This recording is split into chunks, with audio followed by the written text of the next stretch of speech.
Welcome, everybody, to another episode of Outwired. My name is Brian Searle with Insider Perks, here as always with Greg Emmert from, where the fuck? I was about to say Greg Emmert from, and I was going to read, Outdoor Hospitality Consultant, and then I was like, wait a minute, that's not a fucking company name.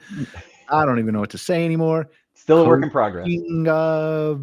Whatever the name is that I can't say that might be secret. Big reveal coming soon. How's that? Big reveal coming soon. And Scott Barr from Karen or Karn Consulting Group.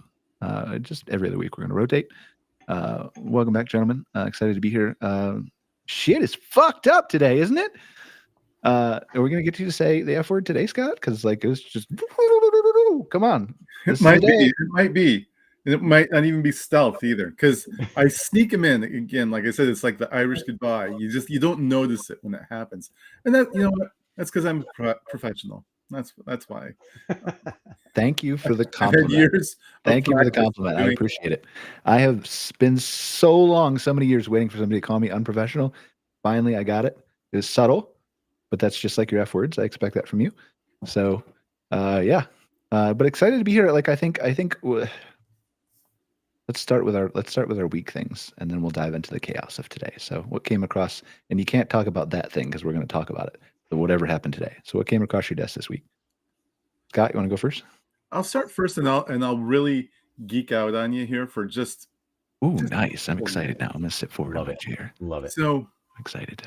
I've been doing this project, and it's been a bit of a pain, but I think I've mentioned this before. It's like on decision. I use a decision-making technique, and one of the things that this study was looking at was messaging. Not for all you marketing people out there. We know it's all about the messaging, and it was to see which messages out of a series had the most impact across the board. But what the client wanted to know was, what about the sequence of messages? Because they had a mix of positive and negative messaging in there, like a pro side and kind of an anti side. And yep. And so we're able to easily say, here's your top message, here's your bottom one. It's very clear. But what about the order that they're presented in? Does it matter? What the order is. And so I was like, in all the years I've done this, no one's ever really asked that. Mm-hmm. Which I find somewhat interesting, but can you just give us an example of what you're talking about? Just even if you make it up. It's like, someone saying, our campground is the best campground in the world, versus someone saying, this campground next to us, they're terrible. They're the worst campground in the world. So you have positive and negative. Like you saying that about your competitor and you saying it about yourself? You're saying both of them. Oh, okay. All right. Right. You're calling your competitor terrible and you're also calling yourself best. Correct. Gotcha. Okay. What the messaging wants to know is, do positive messages resonate more or negative? And overall, positive is more resonant. But when you look at sequencing, like the order of them, like say you take combinations of two or three, should it be, if you're going to put two messages out there, what should it be? Should it be a positive and a negative? Or should it be a negative followed by a positive? Or should it be like positive, negative, positive? Or you see what I mean? It's like, does the order that they're presented matter in how effective they are? Okay. And using kind of this layered approach to it, it does matter. It does, and it matters a lot. So at the end of the day, the best thing you could do is a balanced approach, a balance of positive and negative, but lead with your positive. And that to me, it was like, and you could see it statistically, which is much more meaningful than just saying, I think this is the way it should be. What we're saying is that I can show you statistically how this works and how it plays out. That balance your messages, lead with a positive, but a negative is that balance in there that you still kind of need to bring the person in fully. I have so many questions. I knew you would, but like, we don't have the 4 hours to go over it. Well, I know, but like I do have a couple questions, right? So like number one is, why do you need a negative to begin with? Is my first question. Because like for me, like I'll even call them out on the show. I don't care. Like if you had to pick one company in the industry that I would consider a competitor, and I'm so far into AI, it's not even fair anymore. But like that would probably be Big Rig Media for WordPress websites, right? Like they don't do everything I do. They don't do anything with AI, but like Big Rig Media. And so frequently people will call me when they're shopping around, right? They're doing an interview with me and they're doing an interview with Big Rig Media and a few other people. And they'll say like, well, what do you think of Big Rig Media? And my answer always is, Jeff's a great guy. And he is. Like, I like him. Like we get along at shows. I don't know if he hates me. He could. But like, I don't have any problem with Jeff. Like I tell him like they'll build you a solid website if you decide to go with them. And I don't have anything bad to say about Jeff. Like, could I? Is the opportunity being presented to me? Yes. I think if I take that route of like, and just using, Big Rig Media is terrible or your other campground is terrible, I think that says more about me than it does about Big Rig Media or the campground. Mm-hmm. And so I don't like, why do you always need a negative is my question. You don't. Your reach is very strong with a positive, an all positive campaign, but without kind of saying, sometimes you have to give a person a reason not to buy from the competitor. You absolutely want them to be convinced to buy from you. Well, that's your difference makers, right? Yeah. It doesn't have to be you're terrible. It has to be like my miniature golf course is way better because it has. That's a positive. Absolutely. Yeah. It's way better than what? You know what I mean? It's kind of like you're still, there need the balance of including that kind of, think of a different category, think of like, a coffee. It's or something, some other consumer product. Okay. You talk about the advantages of yours. Think of the health food category. That's a good one. Like ours is healthy, for these reasons. And if you're eating, McDonald's Big Macs, that's, they're filled with cholesterol and saturated fat and, 4,000 calories, so it's allegedly, like, just in case McDonald's is watching. Sorry. Yeah. Sorry. Yeah. Anyway, so you see that. Anyway, it depends a little bit on the category, obviously, and it depends how strong you come in. Instead of naming a competitor by name, you may use something a little bit more subtle. But again, give them a reason to buy first, then give them a reason not to buy from someone else second. Okay, makes sense. My secondary question is with the, I think it's there was something else that was on the tip of my tongue, and now I can't remember. I was listening to what you were saying actually in depth for once. No, I'm kidding. So, it was something to do with the order of the best and the most and the terrible, but like, I can't remember what it was now. So we'll just move on. Okay. Unless you have something else to say. Nope. That was it. That's Greg, enough. what you got? I had a really interesting. I'm working with some guys right now that own property in Georgia, and we're looking to build. They're looking to build. I'm not doing anything in the building, but doing some market research for them and some feasibility work. And this may not be interesting to anyone out there that's not like a current owner or building a campground. But in the state of Georgia, so when you calculate wastewater as you're building a campground, right? Different states, different municipalities, different localities have different factors that they use for that. Some places might say, oh, every campsite is calculated at 50 gallons per day. Others might say 100. Others might say 150. The state of Georgia is really interesting. So they're at 150 gallons per day per site, which is a lot, first of all. Typical use that I've seen, it's like 40 to 60 gallons, and 60 is really on the high side. It's more like 40 to 50. You're saying they flush a lot in Georgia. Yeah, they. I almost just made a really gross joke. I'm not going to make it. But maybe they have this data. I'm just saying, maybe the state has this data and it's not covered under the Freedom of Information Act. So so this is where I'm going. This is kind of an interesting trend that I'm seeing, but I'm getting to it with a really long story. I apologize. Yeah, so they start at 150 gallons per day per site. If you add a restroom building or restrooms to your campground, they go up 50 gallons per day per site. So now each site is rated at 200. And if you build a laundry, it's another 50. So most parks have restrooms and most parks have, I shouldn't say most, but lots of parks have laundry. Yeah. So if you're going to build a wastewater plant for 100 sites, you need a 25,000 gallon per day plant. That's like the size of some small housing developments. I mean, that is absolutely massive, to the tune of I mean, we're over $1 million just to build the wastewater plant, not to run any sewer lines, not to run, you're over $1 million. But in the event of an apocalypse, yes, everyone could stay there and eat cabbage for weeks on end. And everybody else would be like, you remember when we had plumbing? Oh, like these guys do at the campground. Right. Yeah. But so the trend that I'm seeing is, and this is across multiple states, because I've seen this in Georgia, Pennsylvania, Michigan, to some degree here in Ohio, but not as much, because Ohio keeps a pretty tight watch on their campgrounds. What happened was, over the pandemic, as camping surged, and we all know, right? We saw the KOA report, and camping was up like crazy in 2020 and 2021 and 2022, and then it's starting to come down now. Is it really? Oh, well, sorry. Okay, good.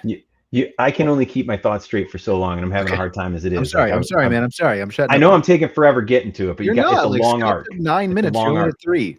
So essentially what happened was these states started looking more closely at campgrounds. You know, more people, they're getting more complaints, whether they be from, oh, the staff's not wearing masks, or they're not using PPE or cleaning the way they should. Whatever it was during COVID, states started taking a closer look at campgrounds.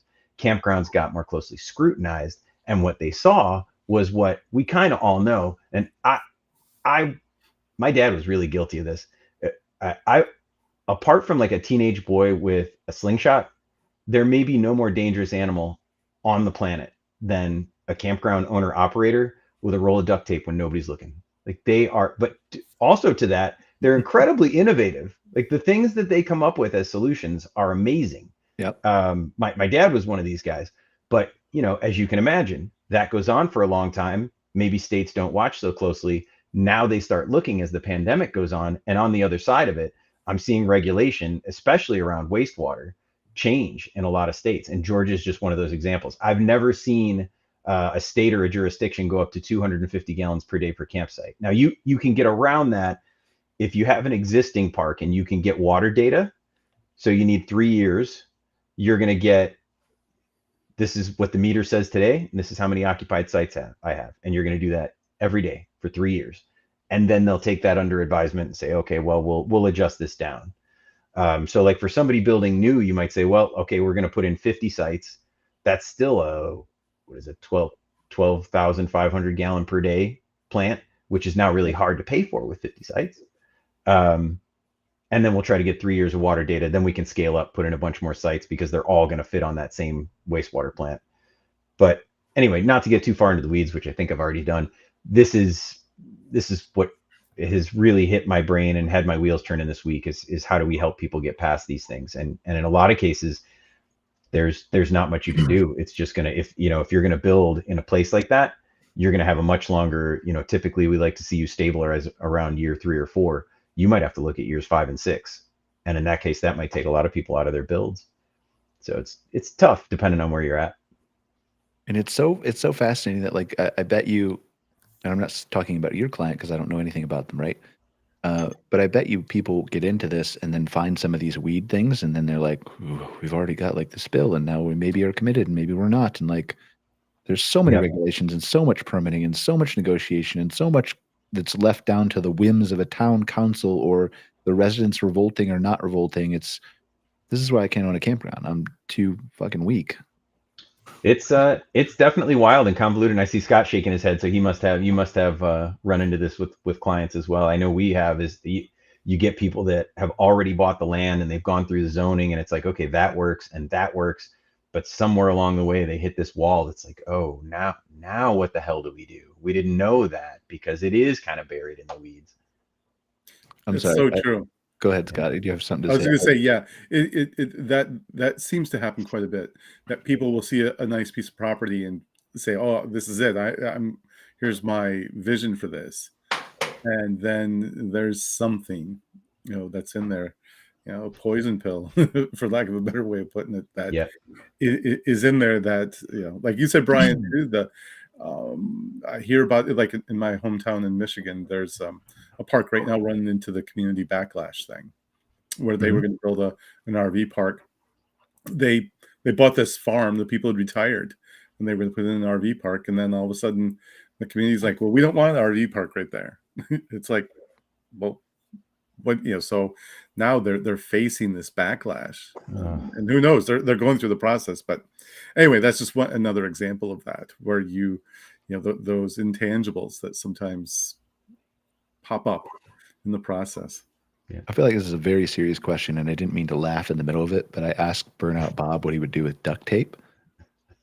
And so that's what are you gentlemen curious at all what Burnout Bob would do with duct tape? Or I mean, let's get maybe a top 3. Let's see if he nails it, because I've seen some really creative shit. I mean, all right, let's go. Lisa, what do you got? You gotta share my screen over here. You gotta put me bigger. So I had said I have one piece of duct tape. What do I do with it? Oh God, yes, the sacred strip. You've been gifted the one piece of duct tape, the holy relic of campground catastrophe control. This isn't just tape, my dear tent tycoon. This is Excalibur. This is the One Ring. This is the Swiss Army knife's emotionally unstable cousin that makes dreams come true and buildings fall down. With one single strip, you have to choose your fate. Number 1 is label the most dangerous porta potty. Write "do not open time travel hazard" on it and slap it on unit number 3, the one that growls at night. Guests will ignore it. That's how legends are born. Actually, that would be super cool. I would for sure do that. Like, I would just buy an extra porta potty just for that. That actually is kind of funny, yeah. Hold the entire office together, wrap it around the air conditioner's on button, the reservation laptop's cracked hinge, or Cheryl's sanity. Prioritize based on wind speed. And number 3 is create a sign that just says no. Put it at the campground entrance. No context, just no. People will feel fear. They will respect mystery, and someone will still ask if you have pickleball courts. I like that. All right. Like, do you want to read the rest of these or no? Like, you just skim these. You just skim these if you want. I don't think anything. Build trust with a camper. Patch chainsaw Larry. Create a trail marker. Fix nothing and frame it like art. I like the first 3. That was a good call. Yeah. Anyway, okay. So I remember my question for you. I don't know if you want to answer it real quick, Scott, but my question was about the best and worst. I'm assuming that does that mean the same person needs to see the same messaging? Like, what if they only see the best? Do they only see the worst? It depends on your messaging channel, right? Mm-hmm. It does. And ideally, in this situation, it's at the individual level. So okay, what you're looking at is each person, if you think of each consumer of your messaging, they, ideally you would want them to see a positive and a negative. So this is more of like, I would imagine the only place, like if I was a park owner and I was deploying this strategy, and again, we've already discussed how I wouldn't say anything negative personally, but like teach their own, right? That's almost something that you would say like in an email or in a chat or in a phone call. It's not something that you can deploy where somebody might see one and not the other, like on your website or social media or somewhere else. Mm-hmm. Okay. That makes sense to me. All right. Yeah, so from a campground perspective, you could, do it. For example, you could say, come stay with us. We have, a very friendly cancellation policy. Make your reservation now. Unlike the others who charge you, $150 or a night stay, for canceling, so you see there's a balance. You're not attacking anyone individually. You're making kind of that balance statement about something that you do that's a positive compared to others. Yeah, frame it in your perspective as your difference maker, right? Yep. Same thing we were talking about. So Okay, so Kind of my one reminds thing. me though. It kind of reminds me a little bit of the old SNL sketch with Mike Myers, All Things Scottish. Does anyone remember that? No. Oh my God, where he would be behind the counter of his little store and someone would walk in and he said, "Welcome to all things Scottish. Everything else is crap." And it's sort of the same. He's putting the positive and negative right there A together. good Scottish accent, doesn't he? Can we get you to do the show with that? Spin in the chair and just be the Scottish guy for like the next 15 minutes. No, that's no one wants to see or hear that. Least of all I Scottish do. people. Least of all Scottish people. It was actually, I thought it was pretty good, didn't you, Scott? Well, I appreciate that. Like, That's very, very kind of you. Thank you. okay, so my one thing was brand, and here's what I was thinking about. Like, actually, you know what? Before we do that, Lisa, uh, there's a video that I'm gonna have you play in 1 second. Don't click it yet. It's over there in the corner. You got to minimize that. It's the yellow background, the last one we uploaded. So don't click it yet. It's uploaded on the right hand side over there, like where you have the intros and all that kind of stuff. Don't click it yet. It's the bottom row, the one with the that one. So when I say it, like you guys remember how you had data talk and bird talk, and then like you guys keep saying you're going to do intro for me. I feel not special and loved at all. I didn't have time to really put together anything special for you, but like I did put together something that I feel represents how basically everybody views me. So go ahead, Lisa. We'll just play this short thing. AI, generative AI, AI as AI. It uses AI to bring AI.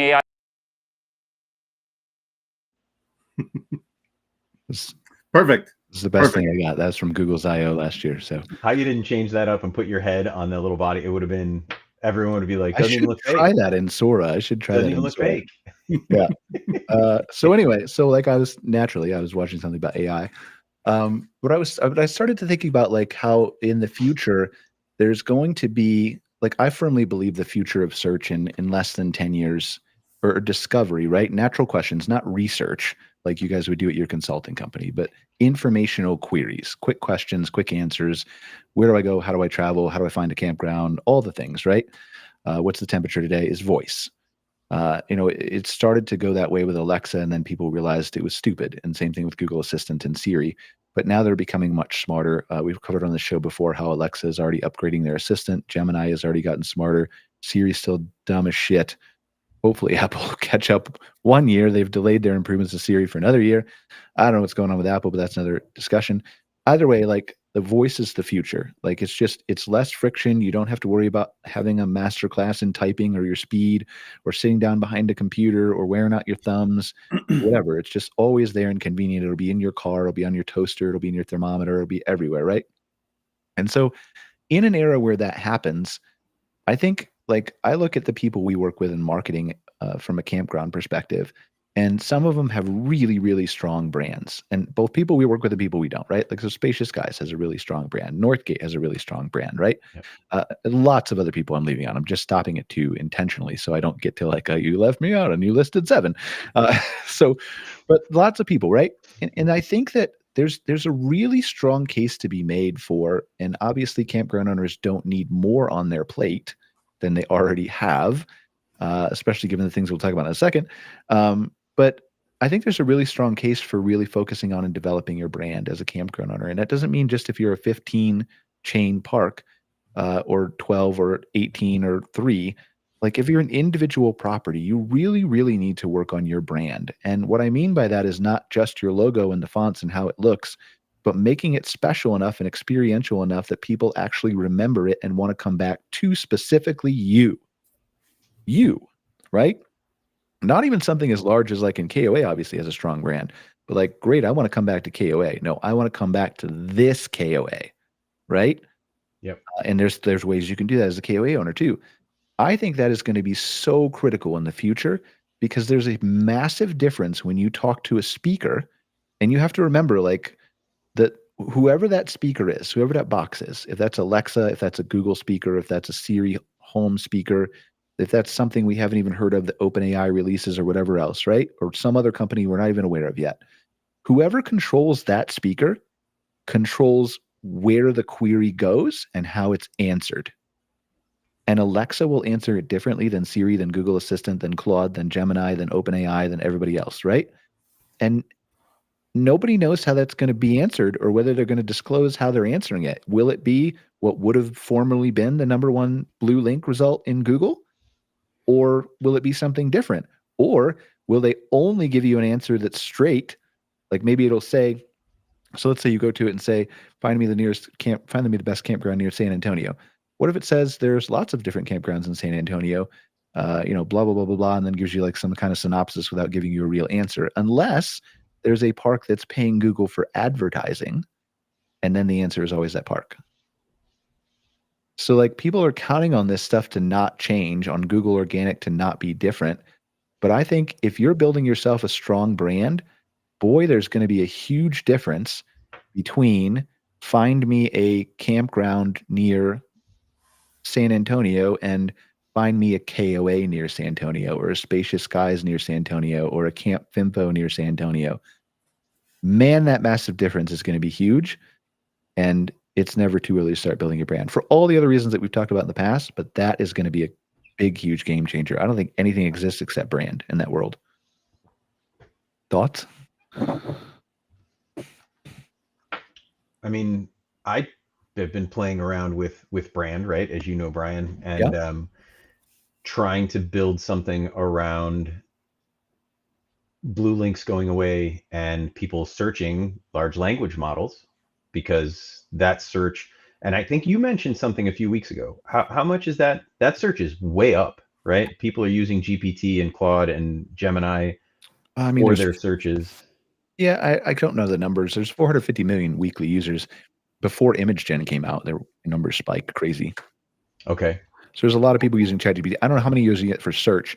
Like Google, the problem with Google is Google keeps saying their search volume goes up, but like they're doing some tricky bullshit behind the scenes.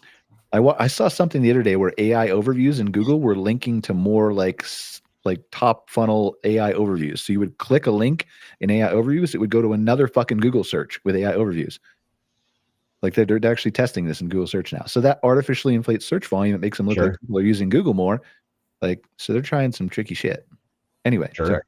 Well, no, that's okay. And the narrative, of course, as you pointed out with the voice, changes a lot, because now it's not going to be best campground near San Antonio. It's going to be, my family and I are going on a trip to the point you made a few weeks ago. That search actually becomes easier when you can just speak to it like a person, right? We've been making it's harder now because we have to go, what are the search terms I want, instead of just having a conversation with the speaker or the glasses or whatever it might be, and saying, I'm taking my family camping. Actually, now that I think about it, everything about what my family wants and likes. Mm-hmm. So we're going to go on a road trip from here to here. We got this many nights. Where am I staying? And it's going to go then and try to find those places for you. But what is that based on? Is that based on, to your point, is it going to be based on the same criteria the blue links were? Probably not.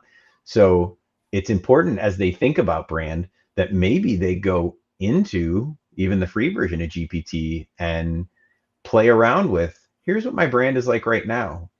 As searches start to come through you, is my brand sticky?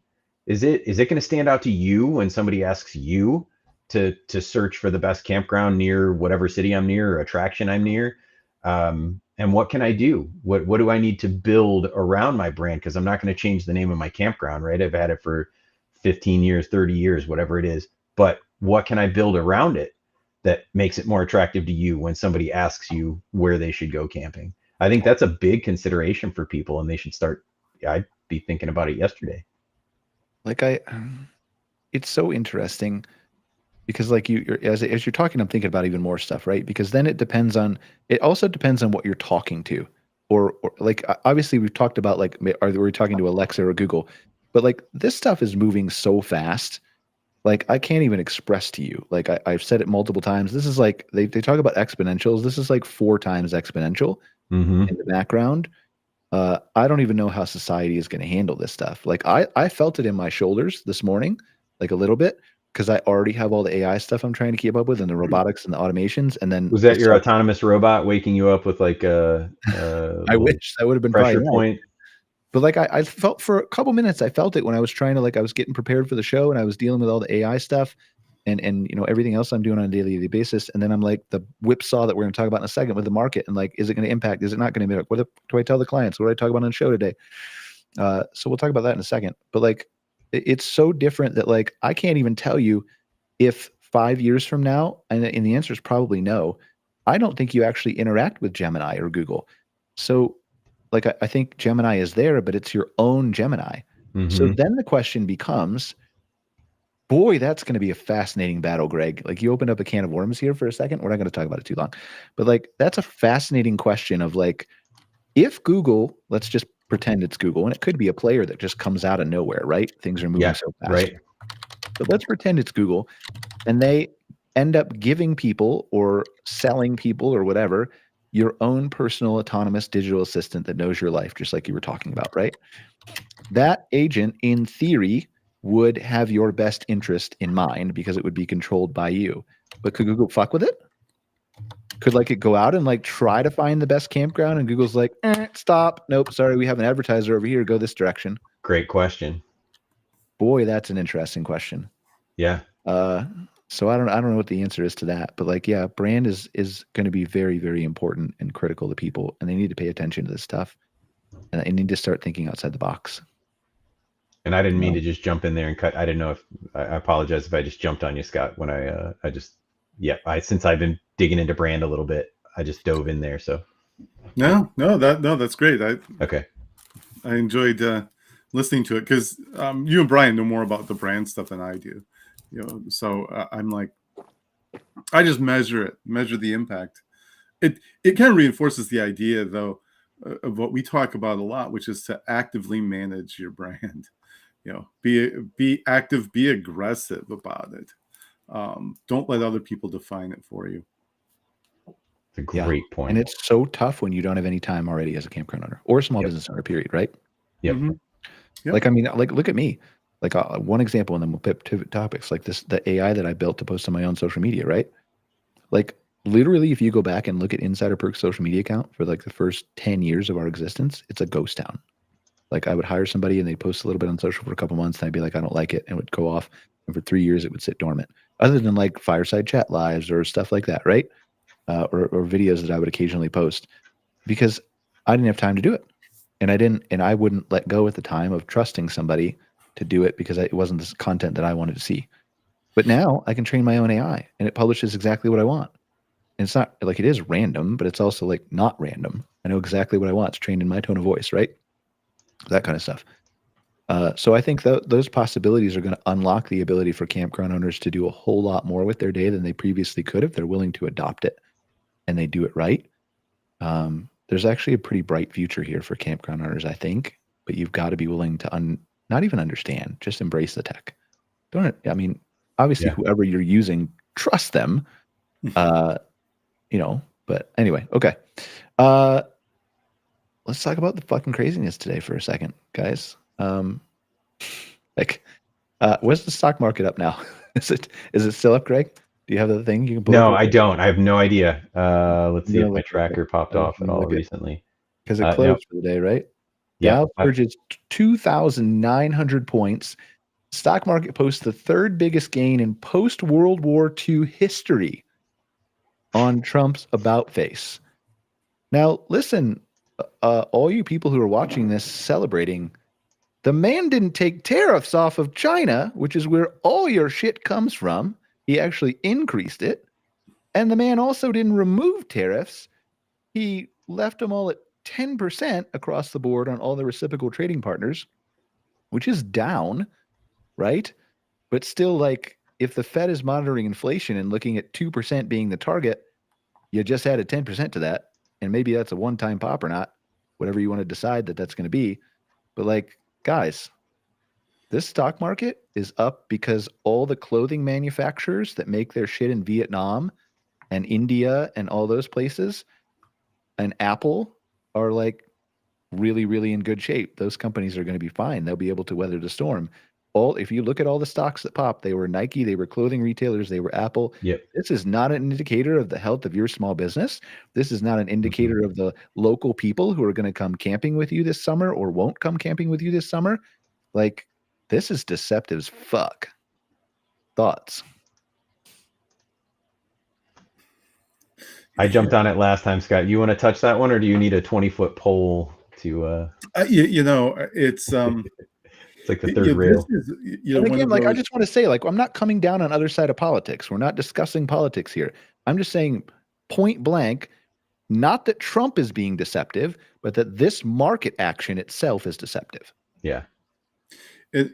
Absolutely. I mean, for us, I mean, if you take the focus on exactly, the nuts and bolts of what's happening in the market, and then apply that to what our industry, what we're talking about, is this has a huge impact on us. It has a huge impact on all of us. And that's what we're here to talk about anyway.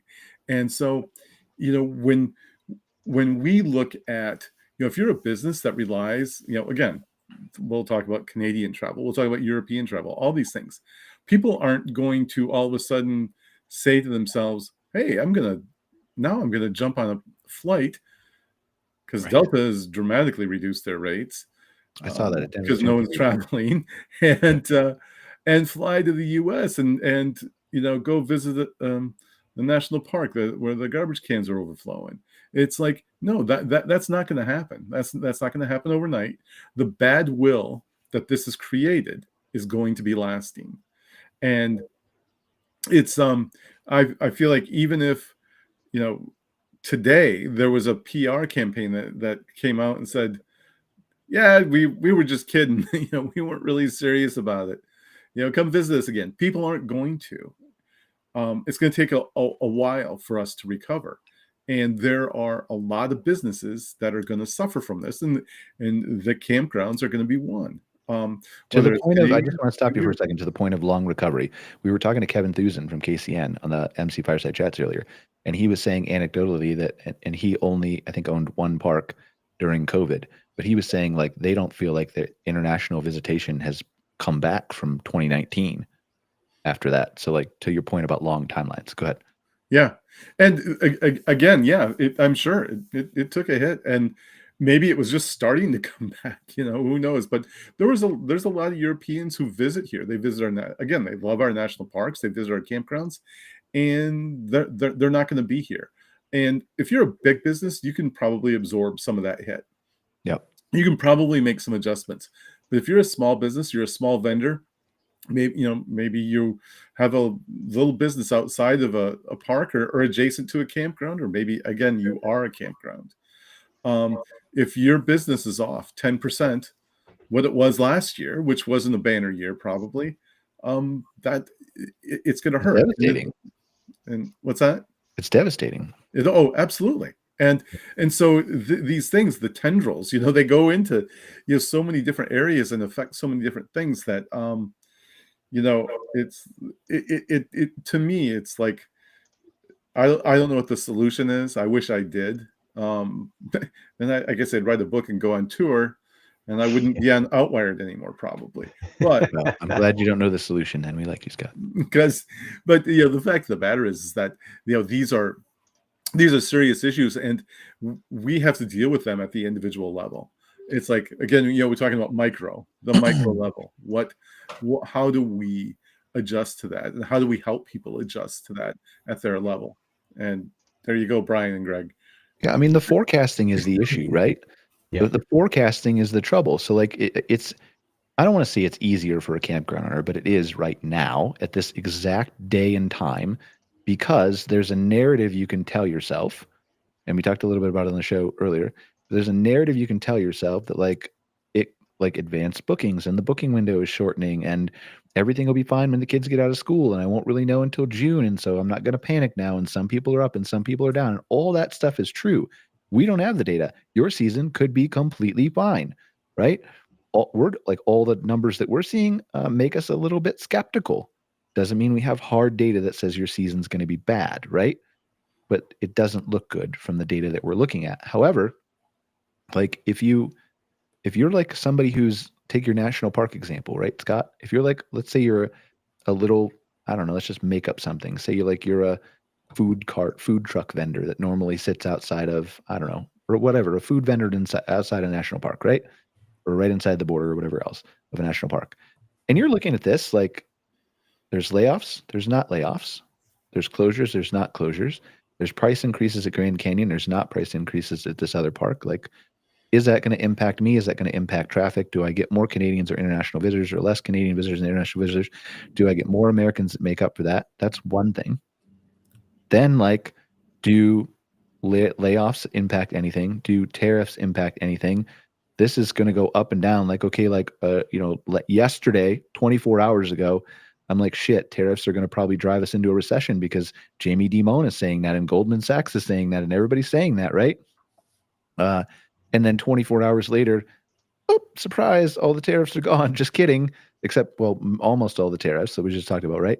But like, we're dramatically reducing this. The stock market pops. You look at that, and then you're like, all right, well, season's coming up fast, right? It's April. Do I then go out and then hire employees to staff my business when in 90 days, which is June, he could just put them back on again? The whole market tanks, everybody freaks out and stays home. Like, I don't know how you begin to navigate that as a small business owner. Greg, thoughts as a former campground owner? Really freaking hard, man. It's uncertainty. So, but since it's uncertain, you just But it's way more than that, right? Like, it's so much more than that in a down economy.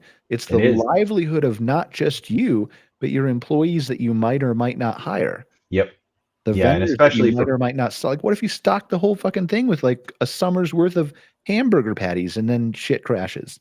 Well, or you bring, I was always nervous about and for my work campers. In a lot of instances, I'm asking them to cross the country and come and work for me for a season. And am I going to bring them in? I mean, yeah, at this point, they're already here, right? If I'm using my old park here in Northeast Ohio as an example. I'm opening up in a couple of weeks. They're already here. And a couple of weeks ago, would I have, or a month ago, would I have told them not to come? No. And it looked like it could get chaotic then, but I'm still going to have them. So I'm going to ask them to cross the country, come and stay with me, work for me. Yeah. What happens if it all goes downhill? Do I have to let them go? It's that unknown portion that I don't think, I know a lot of people are celebrating the whiplash of the market because it returned a lot of value. And for people who are going to retire in a few months, boy, I feel better for you. I'm so happy for you today because my gosh, reading stories and talking to people that I know personally that were like, I just had a month cut off of my retirement a day, and I'm supposed to retire in 6 months, and or longer, 6 months of retirement, or depending on how much you've got in it. It makes it tough because you've got to try to. You're rolling the dice. Everything's a roll of the dice, but now you're taking real people and their lives into it and their effect, and it's just difficult. It's tough. I feel for everybody right now who's got a park open. But it's so much, right? Like, I don't think people realize the tendrils and the impacts that this stuff has. I'll give a perfectly good example. Like, my girlfriend's parents own a cabin on Lake Shuswap, which is the biggest lake in Canada outside of the Great Lakes. Do you literally swap shoes when you're there? I heard shoe swap. Sometimes, yeah. But I pack light usually, so sometimes I only bring my sandals.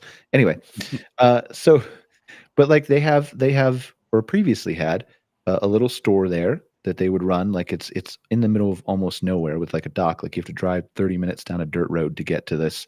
It's like a community of like people, right? With like cabins on the water and stuff like that. And they used to have a couple that they still do have a couple that they hire every year. That stays there year round. So in the winter, they watch all the properties when everybody's not there. And then in the summer, they'll like work and clean up and mow the lawn and tend to the docks and make sure everything's correct. Like, usually a husband and wife team. And in previous years, they got rid of it, I think this year. In previous years, at the end of the pier, they had a gas thing where so like boats could come in off the lake. They could stop. They would shop in the store a little bit. They would fill up their boats and they would pull back out. Well, like, I think it was 2 years ago, they got stuck with like, I don't know how many thousands of gallons of extra gas that they had over forecast because they had too much rain or whatever else, and the boats weren't there. And then you can't store that gas in there over the winter. So like they had to have a fire sale and get rid of it all and try to like just dump it out. And so that's all money that you just gave away profit because you have to prepay and buy that gas in advance. Like, the managers are responsible for this, the ones they hire. This two couple, not the people who own the homes, right? These two people have pre-purchased this gas based on, I'm going to make all that money. So just something that tiny imagine the millions of people that could be impacted by this whipsaw and try to forecast this stuff. And they don't even own a business. Those people, right? I guess they do in some ways, right? That manager couple does. But they got rid of gas because of that and some other issues. Yeah. So I just don't think people are quite thinking through whether you support it or you don't support it, the whipsaw and uncertainty that this is going to have. Yep. And that's going to make any rebound really, I don't know, I feel like it's going to be short-lived, and the effects aren't going to be very deep, right? It's very superficial. It feels like, I don't know what, I feel like I'm doing all the talking. But Scott, what do you think? No, I agree. I think that it's the damage. A lot of the damage is done.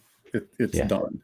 Again, like I said earlier, it's like if you flip the switch right now and said, "Oh, everything's back to the way it was," or whatever. It's still the horse is already out of the barn, as they say. Yeah. And yeah, like you say, it impacts real people, real lives, real businesses, and it's not what we needed this year. When we were, kind of looking at a year that might have had a little bit of a rebound for us. That we're dealing with, again, that uncertainty from every day. Like you were just talking about with the gas. It's like the uncertainty every day. What's going to happen? How do you plan? How do you plan your season? I didn't even think of some of that stuff. Like you're talking about, like ordering products, ordering food, ordering stuff for your store, your campground store, or whatever. Those things. How do you plan for that? Well, I talked to you about that. I think I said this on the show. If not, I was talking to Lisa about it. 87% of Christmas goods came from China last year. Like, those orders are placed in mid-April. Like, how do you place an order for that? And I've got to imagine 87 or 90% of what's in most camp stores is also coming from China. Far in advance, yeah. Right? Yeah. And we still don't know. Like, I'm reading this right now and I'm skimming this. Like, breaking. Apple has best day since 1998 on Trump's 90-day tariff pause. Guys, the billionaires just got a lot more billions. Yeah. Mm-hmm. As a result of this. So, billionaires on both sides, probably, to be clear. But not me, and probably not you, although maybe your retirement portfolio is fine, but if it's billions, you're probably not keeping too close of an eye on it. But like, it also doesn't say in here, like, I think this is just a pause on the reciprocal stuff. So like, I don't, and I also haven't seen anything about the European Union. So he specifically raised the tariffs on China because he said China had retaliated, which they did. Like, again, not getting into whether we support or don't support, whatever else. So it's 125% tariffs on China. You get all your goods from there. And he specifically cited in his Truth Social post, is where he announced this, that he left China's tariffs on because they retaliated. I haven't seen any data on the European Union, who announced retaliation this morning against him, whether that's just going to be instantly pulled and then Europe's down to 10% or Europe's keeping that on, because that European response was a result of the, I think, steel and aluminum tariffs, not the reciprocal tariffs that response was on. And then Canada's is the same way. Theirs isn't on reciprocal tariffs. They announced the tariffs on autos that went into effect today. So I haven't, like, none of this, it all feels like a quick reaction for all the people who are multinational companies who make clothes super cheap and sell them in Walmart, or make tech goods cheaper because they make them overseas in Vietnam or whatever else. And I don't know that this is going to change much in the eyes of the consumer, even though it's going to look like it for however long, 24 hours. I don't know. Like, I mean, what's your best advice to a campground owner, Greg, who's watching all this?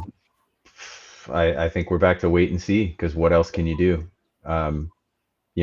Don't try not to watch it too close. Just like they tell you when you've got your money in the markets, right? Don't look at it. That's what I heard everybody saying, right, yesterday as everything was crashed. Don't look at it. Try not to look at it. It's really scary if you look at it. Don't look down, right, if you're out on the tightrope.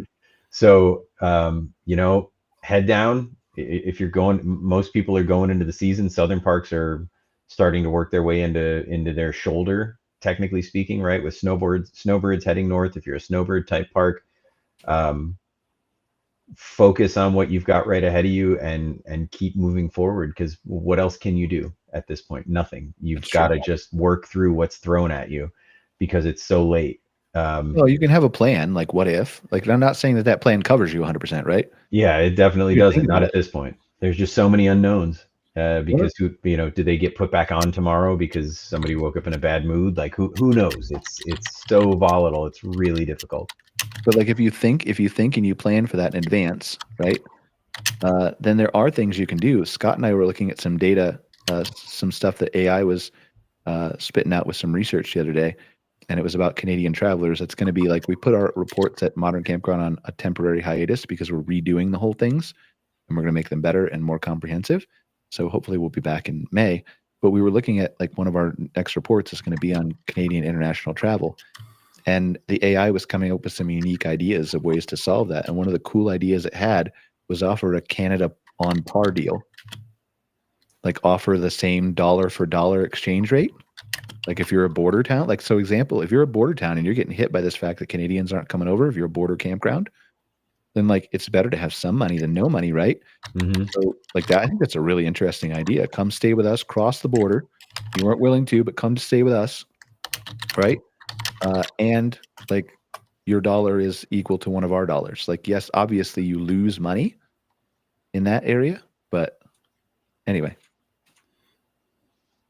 So okay, that's an interesting way to go. Do we want to start talking about this thing, or do you want to go get your dog and try to come back, Scott? Or let me go see if I can get the dog. All right, we'll talk to Greg for a second. I'm tracking him on the GPS, and I can see where he is, and he's not coming back. Hang on, guys. Okay. Best of luck, Scott. So, I think what were we gonna talk about? We were gonna talk about the difference between the soft data and the hard data, right? I think that's where we were headed. Yeah. So I know we only have a couple minutes here. It'll be interesting. Like, I guess we'll maybe just end the show early because nobody wants to hear me rant on by myself for a while. Lisa's listening. Yeah, Lisa's listening. But so, like, do we want to get into this conversation, or we just want to save it?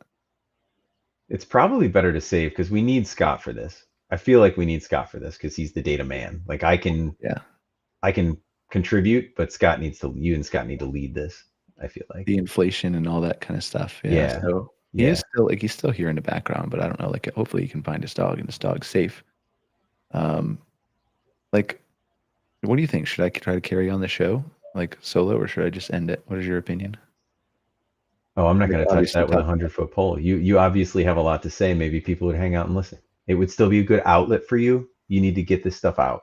Everyone. I need to talk into the void, just say into the void. Like, just get it out, man. Because if you hold it in, you said you had it in your shoulders earlier. It could go someplace that's different. Gone now. That was just that's all gone. right. It didn't stick along for too long, but just making sure. Yeah, all right, let's talk about this for a second. We'll like play this. I'm not gonna play a video because I can't hear the audio on it, but let's talk about this. I think I posted this on LinkedIn. It's totally just random. We'll just fill like 5 minutes of it and hope Scott comes back. Totally unrelated. So let's talk about this dire wolf that was brought back from extinction after 13 years. This is wild. Yeah. Like, this is interesting. We're gonna say that this ties into petting zoos at campgrounds. We're gonna tie this in just so you guys stick with us for 2 minutes because we're just trying to fill some time, see if Scott comes back. Right, I'll pivot to AI and talk about something. But like, this is weird, right? Like this is literally Jurassic Park, isn't it? Yep, it is. It absolutely is. There's been a lot of talk of this for a long time and how they would go about doing it. And, now here's the thing, have not seen a single secondary outlet come out and say, we've peer reviewed all this. It's crap. They made some wolves white. No, it's ABC News. It's time. Lisa, look up this video. Look up this video on YouTube and you screen share it with us. It's called, so just go to YouTube. And then, but I haven't seen anybody. Like, I checked it first because I was like, oh, this has to be a joke. Like, it can't be real, right? They're a reputable company. Everything they say they did makes sense based on gene editing and where it stands right now. My knowledge of gene, I'm not a gene editor. Search for dire wolf brought back from extinction, Lisa. but it definitely leaves you wondering if it's if this is another DIRE, wolf brought back from extinction. What's her name? Elizabeth Holmes. What was her name that came up with the whole blood testing thing? It was all a farce. Oh yeah, farce. Who knows what this is, if it's real? I've not seen a single peer-reviewed study or anyone saying yes, we checked into their methods and ran DNA on the dogs and they are indeed dire wolves. We'll see. But click that. You got to share the screen, Lisa. Share that tab, and then we'll play this video real quick, and then I'll probably talk about AI for a little bit just to see if Scott comes back. I don't have any idea. Just click play on that first video there. We turn now to that remarkable scientific breakthrough. Yeah. 13,000 years after the last dire wolf walked the earth, scientists say they've now brought them back. Here's our chief national correspondent back up and with the video tonight. Tonight, a howl 13,000 years in the making. In a first for science, biotech company Colossal Biosciences says it brought the extinct direwolf back to life, a species that hasn't walked the earth since the Stone Age. The direwolf is the first de-extinct species. Well known from HBO's hit show Game of Thrones, ABC News given exclusive access into Colossal's lab in Dallas, where scientists are using genes from gray wolves to create dire wolves. We've taken a gray wolf genome, a gray wolf cell, which is already genetically 99.5% identical to dire wolves, and we've edited those cells at multiple places in its DNA sequence to contain the dire wolf version of the DNA. That animal looks like a dire wolf, it will behave like a dire wolf, and it is a dire wolf. Now, 7 months old, dire wolves Romulus and Remus eating well. I'm willing to adopt one for a couple months while it looks like that. And David, the company tells us they're not stopping there. They plan to have woolly mammoths roaming the earth. Yeah, till it's big enough to like not be that cute, and then I want to give it away, right? Yeah. But like that's nuts. Like I was commenting with, I think it was Sarah Krause on LinkedIn, who's a consultant in the campground space, and I was telling her like I'll be the first one to line up for Jurassic Park. Like, but if the T-Rex gets out or I see a raptor, like everybody for themselves. You're on your own, man. Yeah, that's pretty much the way it's got to go. Right. There's so many different, just like with, human cloning or whatever, there's so many different, what's ethical, what's not, what's a good idea, what's not. They said next they want to have woolly mammoths roaming the earth. I mean, this is fascinating though, right? Like it is. It's fascinating, but you don't have the habitat they need. You don't have the climate they need. So like, what's the point? If you look at, like, I'm looking at Lisa typing to you, I can see that on the screen, right? So like, if you look at like the ability of this stuff to happen, like everybody thinks human cloning, for example, is outlawed in the United States. It's not. You have a memory of what happened in the 1990s. Right. From where people said you can't use stem cells from unborn children who were aborted or whatever else, right, to create a clone. That's the only thing that you can't do. You can take stem cells from anywhere else and try to do it. Yeah. So it's interesting to me. I wonder how people react and what laws will be passed or won't passed. Was that in the US? It was in the US or no? Yes. And it is going to be interesting to see. I'm a conservationist, and I think that we can save ourselves as a species or extend our timeline as a species if we would put more effort into preserving biodiversity. Right? There's so much there that we can learn through biomimicry, and so many other ways that it would be great. In my mind, it's like, let's de-extinct all this stuff. Okay, if there's no habitat and no climate, the passenger pigeon, right? The last one died about 120 years ago, about 150 years ago, 160 years ago, which is not that long. There were, I think Audubon or one of his contemporaries writes in a journal about a flock of passenger pigeons flying past Cincinnati, Ohio for 3 days, a single flock for 3 days, over 1 billion birds. And colonizers come in, we got shotguns, and they're gone in less than 100 years. Well, why not de-extinct them? Well, because there's nothing left for them. We've cleared all the eastern forest, and they needed all of that, right? A flock of birds that big. Well, maybe we can bring back a few, but for who? For us or for them? And what's the real upside other than to put it in a zoo so somebody could look at it in a cage? That's kind of a really sad thing to bring it back, because I kind of feel for the dire wolves right now, like because I don't know what purpose they serve. As you're talking, like my mind is going to like what I would actually go pay to see, but then you also make up a good point. Like I really don't want to have that happen either. Yeah. But like I don't know if you ever saw, like I think it was the third or the fourth Jurassic Park movie where they had like the arena in the water and the huge monster came up and like whatever. Yeah, I would for sure pay to see that do like I know you're like Shamoon thing, like for sure. But I would also feel bad for it too. Exactly. It's as a kid I loved going to SeaWorld, and I saw these trainers, and I thought, oh man, I want to learn about psychology, and I want to learn about marine biology. And then you learn what those poor things do all day and swimming around in a little tank. And now every time I see a SeaWorld closed, I'm like, okay, that's a good thing, right? Because they shouldn't be in there doing that. Like there's such a thing as being an ambassador for your species. If you can raise awareness and bring more people into conservation where they care and they're willing to give their time and their money to support it. But if a bunch of creatures have to suffer for that, then maybe it's not worth it, right?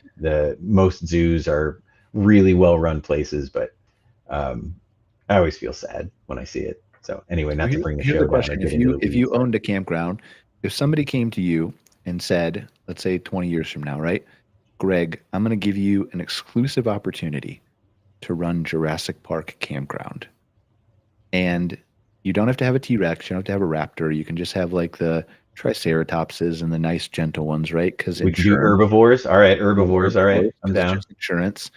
But they're big and they shit a lot, and like they could potentially still break out and like crush a puppy and do some bad things around your park, right? Would you operate one? Is it on that same island off the coast of Costa Rica? Because no, maybe in the United States and Kansas, because nothing happens in Kansas. And they've got lots of prairie. They've got lots of grass for them to eat, right? That's what I meant to say. Nothing happens. Sorry. That's tough. My consultant brain immediately goes to, I'm going to have to check on the cost of the insurance because that's going to be really high. And then I'm going to have to do some projections on all that shit cleaning and see what the ROI is. Like, how far out do I get to stabilize? But if the ROI made sense, would you do it? Man, that's tough. I think at my heart, I think no, because I always try to measure everything I do when it comes to wildlife of any form, whether it's de-extincted or stuff that's still here. Is my interaction with it positive for it? And is it for me or is it for them? And what if they say we really need you, Greg, and we guarantee you'll make $1 billion? Fuck, man, come on. What do you? $1 billion, I could save a whole. All right, well, $1 billion is a different story. I could put that into really good work, and then you're okay, like torturing animals or whatever. You're fine. Yeah, I guess. No. What are you talking? No, no, not into torturing animals. No. But I could take that $1 billion. Small cages is torture, isn't it? Like, well, we're talking about big free roaming triceratops, though, right? We've got like 1,000 acres that we've got these things on. I mean, correct? Maybe except the big like fence. Well, like yeah, I guess because you could take the guests in the Jeeps, right, and go up. Yes, so, like and that's I'm all for that. All right, I'm all for that. We could do that, especially if I got $1 billion. I could really do some good with $1 billion. Okay, all right. I know you got to jump. I do. I'm sorry. I hope Scott gets back soon. I hope more than anything, I hope he gets his pup. We're going to talk about you can throw him up here on here, Lisa, just so if he comes back, he can jump on. We're going to talk about, and I'll let you go, Greg. But next week, by the way, Greg, we're going to talk about flying cars. Yeah, I'm all for it. China just approved the first 2 companies to actually launch flying cars. Like they have them, they're in the air, they're like working. There are 5 US companies, I think at least, that are making these that are reliable, that have prototypes that are just waiting on FAA approval is what I want to say. Yep. I think that's a fascinating conversation to have about the future of campgrounds and the massive opportunity that, like, I'm telling you, this will be a gold nugget. Like, you want to put your retirement money somewhere? Whoo, boy, do I have a good idea for you that you're going to be. It's not sarcastic either. Like, money-making opportunity. I tend to agree with you, because what kind of landlocked places can you camp or glamp now? Mm-hmm. I really look forward to the conversation, and I'm sorry I'm jumping off early. But I appreciate it. We're going to talk about marketing and planning a marketing thing, I think, for campground owners here for a minute until see if Scott comes back. Sounds awesome. Thanks, guys. Bye-bye. All right, guys. We'll see if I can host this show single-handedly for a couple minutes here, and we'll see if Scott actually comes back. Lisa, we're going to share my screen. I think, obviously, nobody had a plan here for Scott's dog to run away on GPS. And so we were going to talk about a few other things that we'll probably bump to another show, just that we need Scott for, from the soft data versus the hard data and deciding how campers make decisions. And so that's obviously going to be a really very good conversation, but I don't think I can carry that on my own because I'm not Scott and don't have all that data in my head. What I do have in my head is a deep knowledge of marketing, though, and I think that we have talked about AI on the show multiple times. It's one of the key focuses of the show. And while we've run through brief exercises on how to use it and how to get familiar with it and how to prompt it, I don't think we've ever really done I'm a campground owner, let me figure out what I can actually do with this system to help me market my park or to understand my guest or to, even the basics of like writing social media posts or blog posts or my website copy or things like that. So let me walk you through a little bit of that, and we'll see if we can be useful to you guys. And then we'll see if Scott comes back. And if he doesn't, we'll probably wrap it up a little bit early, depending on what we have to talk about here. So for those of you who have never played with ChatGPT, I don't know what you're doing. I've been nice about this for like a couple years, guys, but it's been 2.5 years now. You've got to get on board with this. 450 million plus people are using this on a weekly basis, and that's not counting the other AI tools and all the other ways that they're discovering your campground. And so you need to be cognizant of those two things first. One is where the consumer is discovering you, because it's not Google search like it used to be. And Google is putting AI overviews in there. And I've said all this before, but I'm just kind of starting this with this conversation for the people who haven't heard it. Google AI overviews is in the top of Google. And they're really quickly going to get rid of those blue links. They're already testing in AI mode in Search Labs if you're a partner of that. And they just expanded that and rolled it out to more Search Labs people. I'm not saying that's going to be the default next month, or even if it will be the default in 2025. I don't know, but I know Google is pushing really hard, and they've got a lot of competition from other AI companies that are taking search engine share away from them, including the social media companies. So I think Google's going to be pressed into action. But when that happens, your 10 blue links are gone. And they're already being pushed down the page by your AI overview answers as they are. And I think that's the first thing you need to be cognizant about is, yes, maybe a lot of eyeballs are still going to be on Google, but if they can get their answer about your park or an area attraction around your park or just what are the best campgrounds in the area without going to the best of lists that you see all over many of the travel websites that exist today that may or may not have your park in them, or they can go without going to the top rated list of the Convention and Visitors Bureau that is near you, that lists, the best of stuff in the area, and you're at the whims of whatever Google decides to show or not show, then you really have to pay attention to this stuff, because there's nothing to say that Google owes you any organic traffic, right? We went through this before with Facebook, where there was an expectation for years, because you got all this free traffic, that Facebook would just continue to give your business page free traffic forever. And then when they cut off the hose and started pushing advertising and you didn't get as much organic reach in the news feed and Facebook, man, everybody complained. How dare they? There's no way they should be able to do this. They should be we got to take them to court. We got to do something. I don't think there was a court case about it, but there was a huge uproar about that. And people forget that happened. There is nothing anywhere that says Google owes you traffic for free at all. And we talked a little bit about the speakers earlier. It's the same way for Google speakers, for Alexa speakers. I'm not picking on Google, but there's nothing anywhere in Google's charter or Google's promise to you or Google's guarantee that they're going to give you free traffic. The AI overviews do have links in them, but I think it's very rare where, unless you're asking for something like best campground, where a campground is going to come up in that, unless you have really worked on your SEO strategy for AI, where you have really worked on the back end things behind your website, like schema markup. If you don't know what schema markup is, go ask ChatGPT. And then immediately after that, ask ChatGPT, what questions do I need to ask my website developer to know that he's actually working on this stuff? And then go ask your website developer if he has not only an SEO plugin installed, And not only has he optimized your pages for basic SEO with keywords and things like that we won't get too deep into, but has he like paid attention to schema markup and all those things? Because man, that is critical in a world of AI. But all that being said, there's nothing that says Google has to link out to campgrounds. And when I say optimizing for content, we are seeing early data in AI overviews that shows that the websites and web pages they're linking to are deep links, which makes sense. Like people are asking questions, and instead of getting a list of 10 blue links that might not have the answer, the AI is producing an answer. And that's a deep link, like to an article on Modern Campground or something from 2 years ago that gives the answer, or a deep link on your blog to an article you wrote 6 months ago that gives the answer about lighthouses or birds in the area or something like that. And so you've got to have a strategy around this content if you want to have that extra visibility boost. But enough about that. Like that's the one thing, like pay attention to your AI SEO and how consumers are discovering it. And then pay attention to, and we're going to walk through this from a marketing side at least, how AI can benefit the operations at your business, because you are about to be presented with an opportunity from companies like mine, from lots of other companies out there that are doing great things, to be able to use AI and automation to the advantage of your business.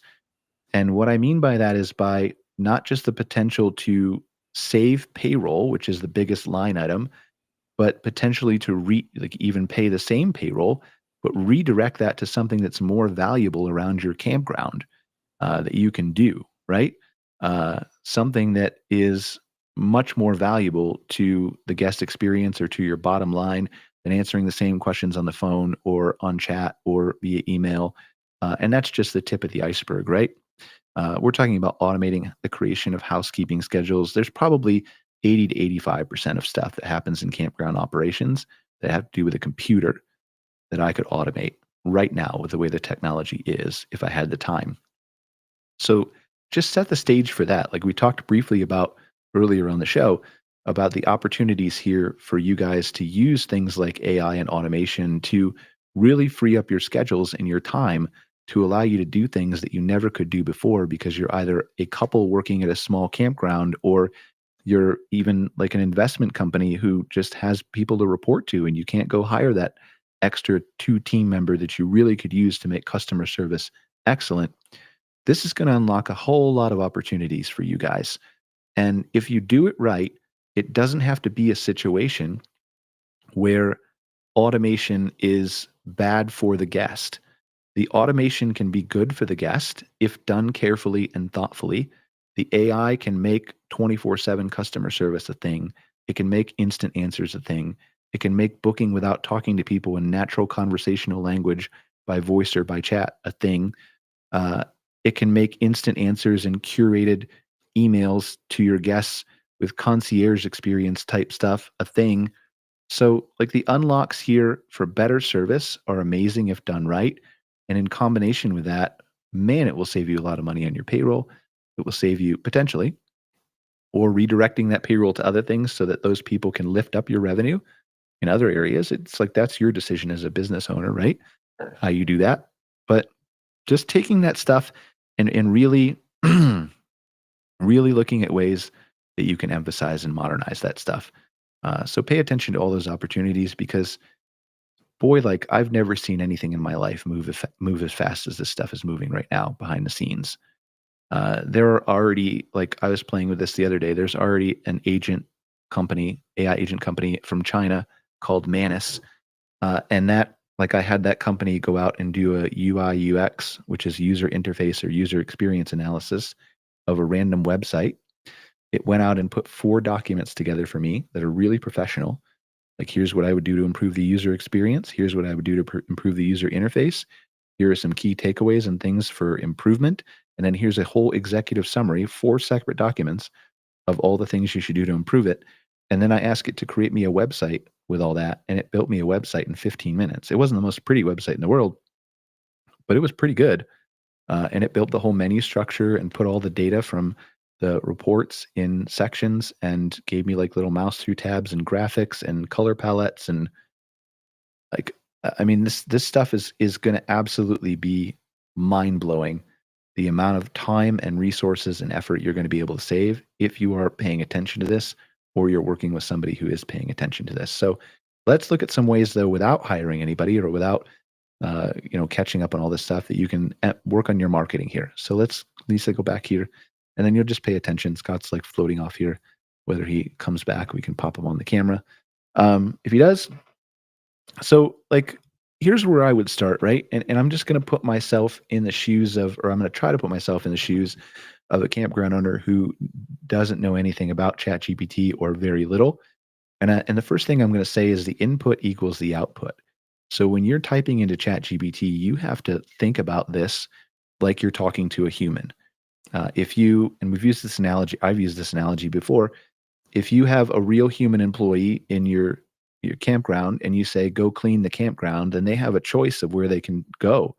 They could clean your store, they could clean the bathrooms, they could sweep the RV sites, they could vacuum the mini golf course, they could do anything, right? But if you take the time to explain a little bit more about exactly what you need, and you say, like, I really need you to mow the lawn because the bathrooms were cleaned yesterday and whatever else, right? Then they're going to go mow the lawn. And it's the same way with AI. If you take the time to give it more information in the prompt, which is what the text is that's blinking right in front of you, you'll get a better high quality answer. So we're going to assume that you know that already. And then we're going to walk through some exercises here. So the first place in my mind that you need to start is having an understanding of your guest and what they want. Now, you might think you know that, and you might, but it's important to have an unbiased opinion of that. This AI knows the entire internet. It has scanned all the blogs and most of the social media posts and all of the articles and all of the blogs and read all the human emotion and how they feel and don't feel and looked at all the reviews and in some cases watched all the YouTube videos and ingested all the transcripts from those. It really knows human behavior quite well. And it has all the information that it needs to give you key takeaways from that stuff.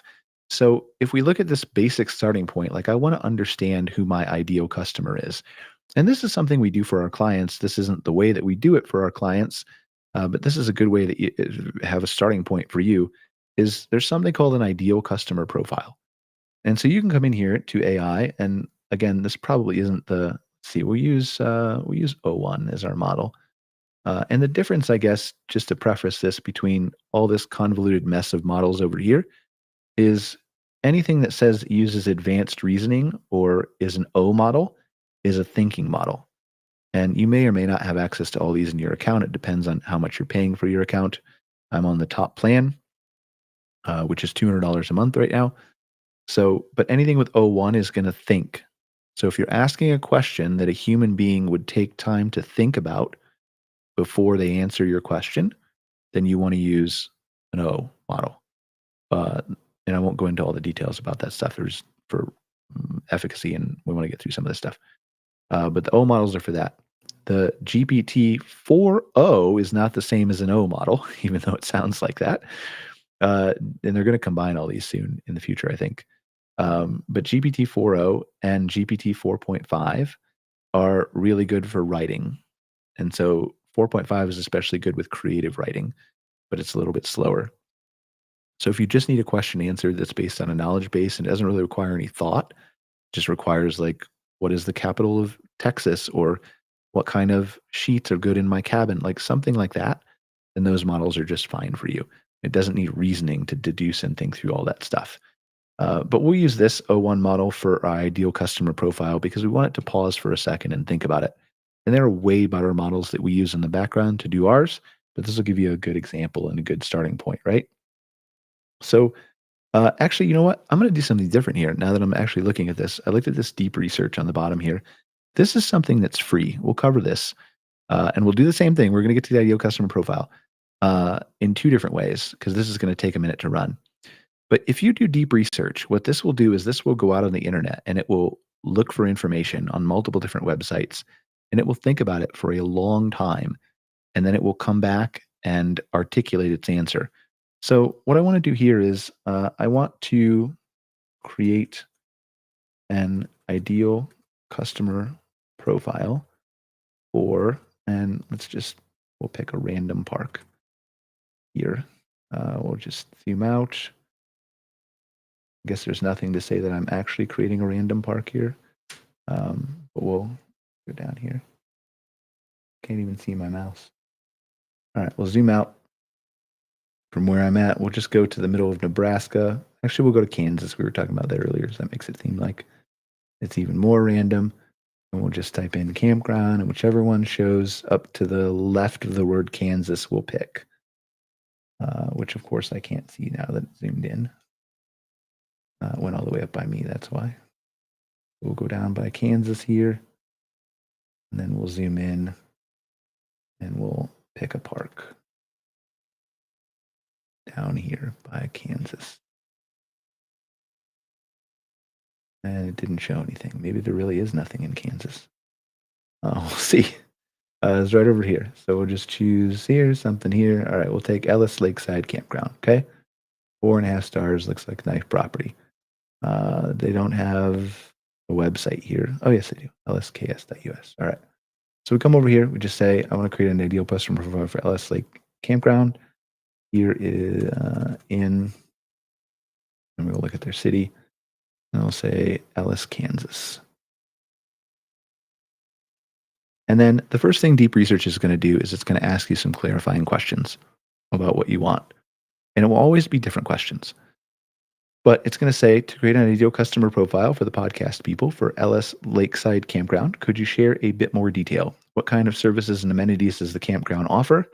We're going to put 1, I don't know. Find them for me. 2, what type of experience is the campground aiming to provide? Mostly, well, actually, just do all of the above, since we don't want to skew it anyway.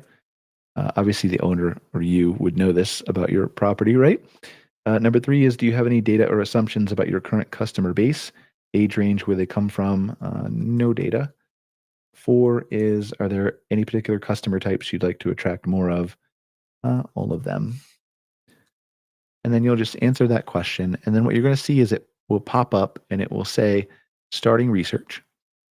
Now, be very careful with this. I don't know what the limit is on free accounts. I feel like it's 1 or 2 runs is all it is. I think it's 10 on a $20 a month pro account. So, like, make sure you know what you want to do with this.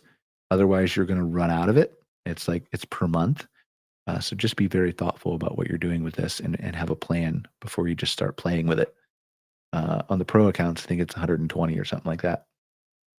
I haven't used it that much, actually, but so we'll do its starting research thing. It will come over here. We'll come back and check on this in a second because it's going to take a while. But in the meantime, we'll open up O1 and we'll say the same thing, but a little bit deeper because it's not going to go out and do the research on the internet for us. So this is just a regular O1 thinking model here. And we will say, I want to create an ideal customer profile for Ellis Lake Campground in Ellis, Kansas. I don't have a lot of data on my customers. Obviously, if you do, you should put it up here. Give it the more context you can give.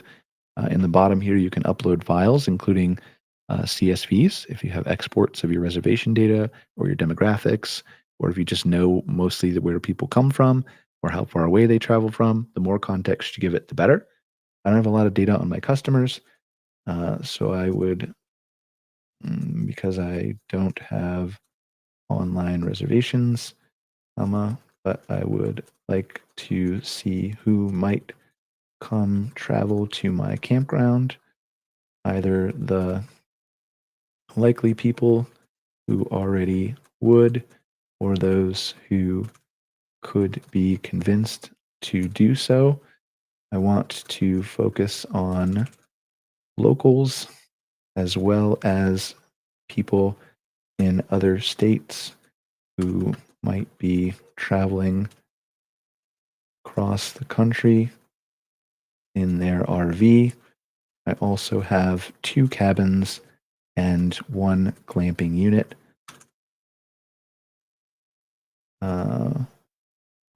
I have a small general store, swimming pool, miniature golf course, and full hookups, as well as 5 patio sites, 5 patio RV sites, 7 tent sites, and 45 RV sites. Of the 45 RV sites, 30 are back-in and 15 are pull-through. For the rest of the knowledge, again, you could keep typing, right? But for the rest of the knowledge, just use what you know about my area and produce your best guess. And then you'll see it'll think through this for a second as reasoning. And you can't really see the details here, like it gives you a little bit, but you can't see everything. I'll show you the difference in a second on DeepSeek if you want to see a reasoning model.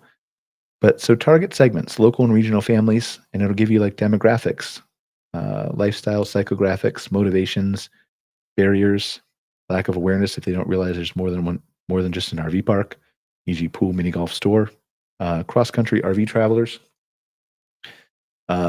demographics here. So it's giving you your different types of people, right? So your target segments are local and regional families, cross-country RV travelers, and you can just pause the video, or if you're listening on the podcast, check out the video on YouTube. You can pause and look at all this stuff. Young adventurers and couples, cabins and glamping. And then 2, it says your core needs and values, clean and well-maintained facilities, which is what people need, right? Convenience and accessibility, it says, again, it's pulling in details about what it knows. So it's say being near I-70 makes your campground a local overnight stop for cross-country travelers because it does know where Ellis is in the world because it knows a lot of different things. Recreational amenities, local authentic experiences. And we've talked about those things before. Key marketing points, highlight location and accessibility, family-friendly amenities, comfortable RV experience, unique lodging, cabins and glamping, and local events and regional attractions. And then your ideal customer profile. Examples are profile 1, the quick stop RV retirees. And then it just gives examples like name and RV type and their needs. So like pull through site, easy hookups, peaceful overnight, clean bathrooms. Their interests are wandering small town America, picking up essentials at the general store, perhaps a round of mini golf to stretch their legs. Profile 2 is the weekend family. Profile 3 is the curious glampers. And then again, it gives you details, right? So like the Johnsons for the weekend family are parents in their mid-30s, 2 kids under 10. They live in, I think it's Salina, Kansas, about an hour or so away. For the curious glampers, this is Maya and Alex, late 20s couple, possibly from Wichita, Denver, or Kansas City. Then it says strategic considerations, online presence and booking, local outreach, bundling and promotions, testimonials and reviews, differentiators. We talked about that quite a bit. We did on the show earlier. And then summary, your ideal customer profile. So again, I wouldn't make any big business decisions based on this ideal customer profile because like it hasn't researched enough about your property, right? And you don't know enough about all the data that you're feeding it. Like over here, you can see this little thing, this deep research one is going. And you can see I'm researching Ellis Lakeside Campground in Kansas, and it's thinking through all this stuff and going out and browsing sources like Rover Pass and all those things. And so it's just going to be much more detailed results that you're going to get from it. But we won't have time to play around with that. We'll look at it though, and I'll show you what it looks like. But there's all kinds of better data and better prompting that you can extract from that kind of stuff once you learn how to use this. But for the basics of this, let's assume this is your ideal customer profile, okay? So you have that now. What you should do next from just a overall like marketing standpoint, right? Understanding my audience, I'm trying to figure out how to post, I'm trying to say whatever else, right? Just do something basic like say, great, now I need an audience style guide to inform my brand voice and how I speak to people in my marketing and advertising. And then it will do the same thing. Again, way better ways to do this, but this gives you a start, right?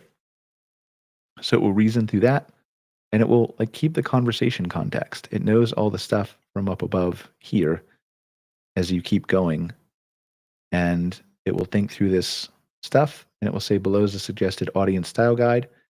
And then it gives you your brand voice overview with your core personality traits, friendly and approachable, a warm, welcoming tone that makes people feel at home, genuine and down to earth, no frills, plain speaking, small town charm. And it's very deep on Ellis and the research that it's done here, right? Adventurous and fun loving, helpful and informative. And then your tone and language guidelines, overall tone, examples of tone in practice. So, like friendly invitation, join us at Ellis Lake Campground for a peaceful, fun filled getaway. Positive encouragement, enjoy a round of mini golf, and then cool off in our sparkling swimming pool. Your word choice, use words like welcome, comfortable, relax, gather, explore, fun, memorable, and convenient. Avoid jargon that might confuse first time campers or international travelers.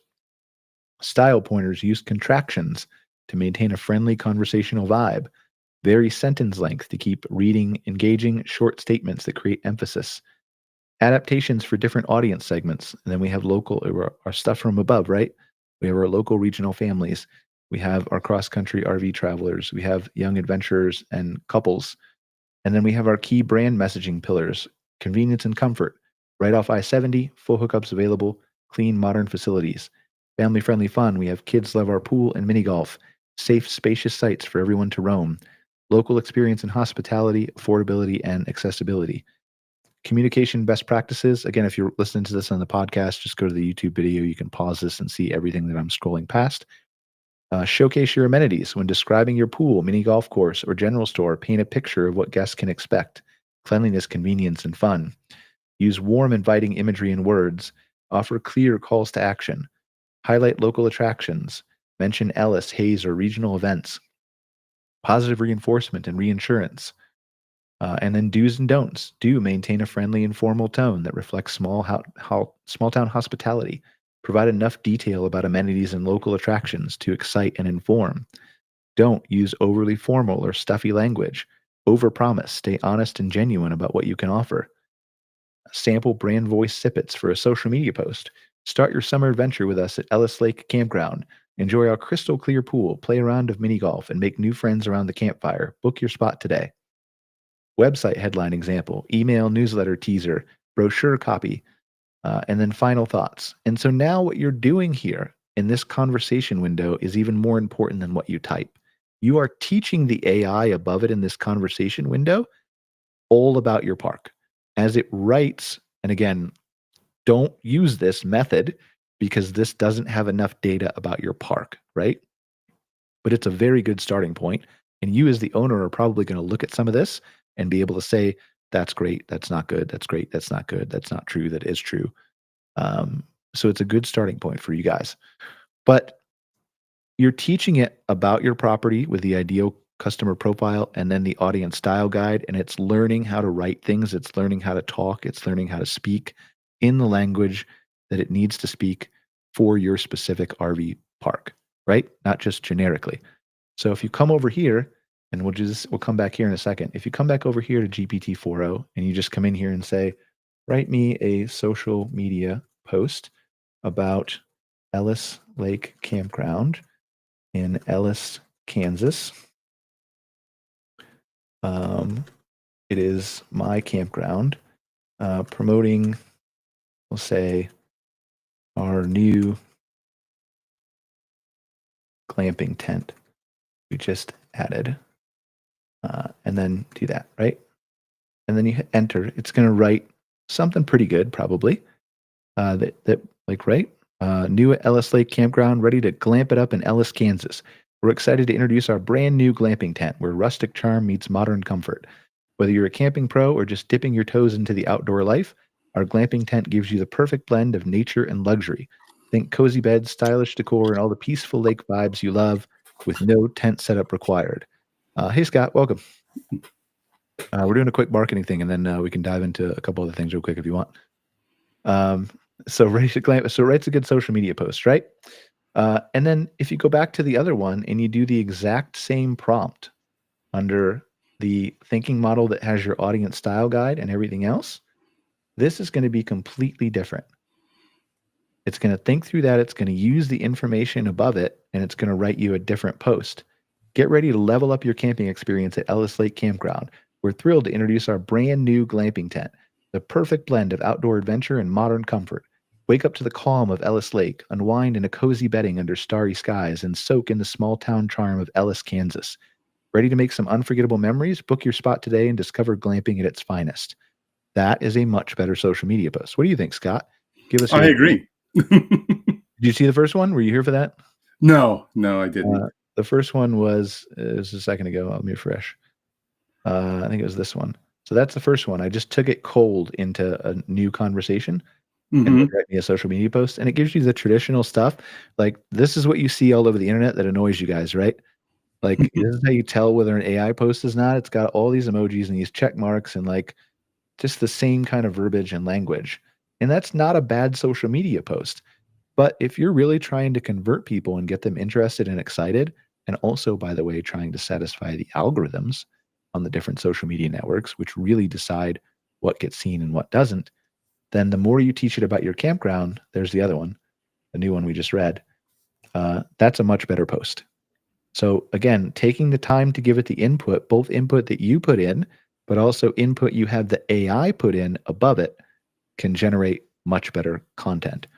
And then do you have, like, I want to talk about, like, you can use this to write blog posts in the same chain of thought, right? Awesome, write me a 1,000 word blog post about that. Okay, so we'll do that. Oop, I didn't even do that. Look at me, I can't use AI.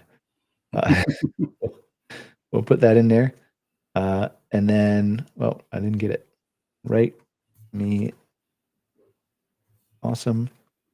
write me a blog post about that, as well as a Facebook ad copy and an email newsletter and I don't know, what else do we need? A billboard greeting. And then we'll do that and we'll copy paste that. We'll come back to that in a second. So we'll go over to the GPT-4o thing and we'll do the same thing. And this one just hasn't been trained on your campground, right? And it's going to give it. It's going to give it to you. Here's your blog post. Title: Luxury Meets the Great Outdoors. Glamping has arrived. And then it's going to be pretty good writing, right? Like, this has gotten a whole lot better than it was in the beginning. But there's something magical about the crackle of the campfire, the sound of crickets at night, and waking up to fresh air by the lake, et cetera, et cetera. And it's going to give you these bullet points. And I don't know if that's a 1,000-word blog post. That feels a little shorter than that to me. But anyway, like, you could put it up there in a blog, and you would probably certainly get people who would come to your website who would read that. You're not going to get people from SEO traffic from that. So it depends on your goals. But if you're just looking to engage the people on your website or link to something on social, that works just fine. Then your Facebook ad copy is: glamping now available at Ellis Lake Campground. Experience nature without sacrificing comfort, et cetera, et cetera. And you can kind of see, again, pause the video if you want to come here. Perfect for families and couples, anyone who needs a peaceful escape. And then your email newsletter. Again, these are like kind of short, which is like, putting it all together is going to make them short by itself. You should do this one at a time. I just want to get to talking to Scott here in a second. So I'm just kind of rushing through this a little bit. And then billboard greeting. It's like, top line: Bill, now glamping at Ellis Lake Campground. Luxury camping in the heart of Ellis, Kansas. Book your stay today. So kind of generic stuff, right? If we go back here and we look at this is different. So here's your blog post: experience the magic of glamping at Ellis Lake Campground. It's official. Glamping has arrived at Ellis Lake Campground. If you've ever wished for the beauty of camping without giving up your cozy bed or your morning coffee ritual, you're in for a treat. Again, you can pause this if you want to look at it on YouTube. And again, it's short. You should do it separately, and you should do it like, there's a lot more thought to get a really good blog post out of ChatGPT. But it's a good start. And then here's your Facebook ad copy: your cozy getaway awaits at Ellis Lake Campground. Upgrade your camping game with our brand new glamping tent, complete with comfy bedding, serene lake views, and all the small town charm of Ellis, Kansas. Book now and make your next adventure truly unforgettable. And then email newsletter: glamping is here. Enjoy the outdoors in comfort. Preview text, which is the little body text in your email: discover our new glamping tent. And then, hello, campers and friends. We're excited to share some big news in all caps from Ellis Lake Campground. We've added a brand new glamping tent.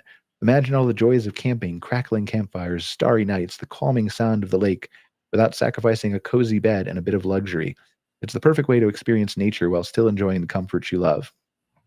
And then Billboard greeting is Glamp Under the Stars, Ellis Lake Campground, exit I-70, Ellis, Kansas. And then it says keep it short and impactful with clear location references. So it's just, again, you can get like 100x better than this, which is some of the work that we do for our clients, right? But like this is really good for a park owner in a small park that doesn't have a big, huge marketing budget to get a good starting piece to put something out there. So like you can go through here and we did Facebook ads and blogs and all that kind of stuff, right? And then if you really do things like deep research, like this is what it's going to return for you. It's going to go out and find like all the things about your campground. It's a small lakeside park, RV travelers, demographics, travel behavior, road trippers and car campers. Like this is much more dense and comprehensive that talks about exactly what you want, anglers and fishing enthusiasts, retirees and senior campers, and then using that to then build on your ideal customer profile, your audience style guide, your social media posts. Will give you something even more amazing. But ideally, like you're combining all this stuff together, right? But take a minute to like understand your customer and who you're marketing to first, and the results you get will be quite impressive from AI. How's your dog, Scott? He's back. Where did he go? He went running through the woods, howling. You missed this. We were talking about the extinct wolf they brought back. Was it like that? The dire wolf, yeah. Yeah. Do you have a dire wolf? You should get one. I might need to. I don't know if they're selling them yet in pet stores. It feels like maybe a step too far, like a little too early for that. But yeah, well, yeah, believe me, if they could, they'd sell them right away. So yeah, no, he went off on a nice little jaunt through the forest, chasing something. And you don't know what he was chasing? No, it could be anything. It could be just about anything with these. He's a hound dog, It's like, yeah. Well, we didn't get to have a conversation about the stuff we were going to talk about. We'll have to bump that to another episode, I think, unfortunately, unless you like have some quick hits and tips you want to talk about for 10 minutes about it. I think what just briefly, I think what people will see is one of the points of looking at the results this year is that it appears that we're in the midst of the reset. Again, and that's why there's some a lot of comparisons to 2019. It wasn't to gloss over what happened, in the intervening years or anything. It was more along the lines of looking at 2019 to now and seeing the similarities and some of the participation and stuff like that. So, and for context, you're talking about the North American Camping Report, which we won't get a chance to dive into today, but we will for sure next week. Yeah.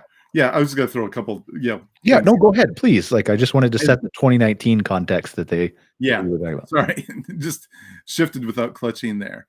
And I think that's one of the themes. I think one of the things for people to consider too is we talk about generations a lot, but really when you look at the percentage of people who camp that are under 30, it's the same now as it was 10 years ago. It's like those things don't change. The generations do. The generations move up. So, those are a couple things to keep in mind. And then the third is if you have a chance to go through it and look at the results, it's like, go back to our conversation about macro. This is macro information. And how does it apply to you? And also keep in mind that, things are changing right now. We talked about that early in the show, whether it's the economy or, all these other factors. So, keep that in mind as you go through. One of the things that we talk about is making how people adjust to a down economy, to these situations. Look at that and apply it to your campground, your private campground. Things are going to be a little bit different probably, but look at how people adjust their plans and then think about how you position yourself and market yourself, because there's still opportunity in there. And I think it's not all gloom and doom right now. There's some stuff but I think people are gonna have to work for it. You're gonna have to market yourself effectively and aggressively. Those are, I think, a couple of the things I would just mention right now, and then we can get into some of the other stuff later on. I think let's spend a couple minutes and talk about the like some of the really key points from the North American Camping Report, real briefly. Like we'll go into detail about it next week, but just some of the things that you thought maybe like really surprised you or were really informative for park owners to know. I think to me, one of the surprises was the fact that at the first of the year we were looking at a minor increase in participation. That's one of the things that I think is, we were, it wasn't going to be earth shattering, right? But we were at least, I feel like we were at least going to hold steady for this year. Yeah, and the other thing too is how people start out camping. And when we first started doing this, 11 years ago now, most people, the introduction to camping was, especially among young people, was like I think it was like 70% of people under 30 started off their camping trips in a tent. That figure is now down to around 50%. So what you're seeing is in that young group, the people who are just starting off, they're new adults and, kind of building their careers and wealth. Oh, can you hear the dog? That's we can. It's great. That what's happening is how they start off is changing, and it's changed. That's a pretty big changeover. That as a campground owner, to think about how and knowing that people are much more likely to start their camping trips, especially younger people, at a place that has a lot more services and amenities. And that's an opportunity because that's what they're used to. That's their introduction. Yeah. People tend to not backtrack on those kinds of things. They tend to want those things. They want those services and amenities. Once you have it, you've seen it as possible in the outdoors or nature, you want it again. Yeah, absolutely. And they may dabble in some other forms of camping and so on, but that's their comfort zone. That's where they're starting. The comfort zone, literally, comfort, convenience, those things we've talked about in the past quite a bit. That to me is one that I was a bit surprised by it, but two, I think it's quite relevant for where we are right now. There's so much data, right? And obviously we cover a lot of it on the show. We dissect it. We give our opinions about it. Well, you give facts about it. I give opinions about it. But it's so much to look through. And I think that at its core, that's why I started off, like while you were gone, I was talking about where you start from marketing is with your ideal customer profile and your audience style guide, and just understanding, one, who that person is, and two, how you talk to that person. And like I tried to make it as easy as I could, but like of all the things where you should start, that's where you should start, because you need to understand as a campground owner that everybody who's looking at your website, every single person who's looking at your website, your social media, your billboards, your Google ads, your Facebook ads, anywhere else, your email newsletters that you're communicating with people, it's not just a different subset of single mom versus adventure traveler versus retiree snowbird versus family with kids versus solo female traveler. It is that. But every single person is also different and has their own lived and learned experiences, whether they have been exposed to that comfort, like Scott was saying, or they haven't been yet.